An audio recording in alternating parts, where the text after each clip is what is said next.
دا په غزني کې د پسونو او غواوو د خرڅلاو تر ټولو لوی بازار دی.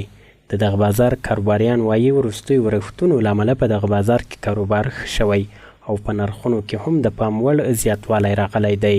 الحمدلله د تیر کال په پرتله باندې کاروبار اضافه شوی، د کاروبار کې اضافه والی راغلی ده، د مالو په قیمتو کې اضافه والی راغلی ده، اندازه 2000 ته 1500. بعضې مالونه داسې ونیسه 3-4 اندازه پورته شوي دي.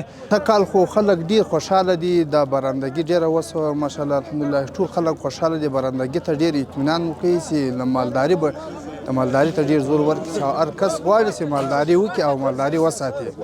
دوی وایي وروستي ورښتونه به د دې لامل شي چې غرونه او څړځایونه شنه او خلک د څارویو ساتنې ته زړه ښه کړي. پارسال یک کم خوشحالی در تمام افغانستان بود، در حساب باران و بارندگی چیزا زراعت کم بود و مالداری مردم افغانستان کم بود. گوشت به می لحاظ افزایش پیدا کرده و نسبت به پارسال قیمتش بالا شده. باید ووایو چې غزني ولایت کې هم د نور ولایتونو په څیر ډیری خلک په دودیز ډول په کرنه او مالدارۍ بوخت دي او له دې لارې د ژوند اړتیاوې پوره کوي. کرنیز کارپوهان وایي که د کرنې او مالدارۍ په عصري کولو کار وشي، دغه سکتور کولی شي اقتصادي برخه کې هیواد ځان بساینې ته نږدې کړي.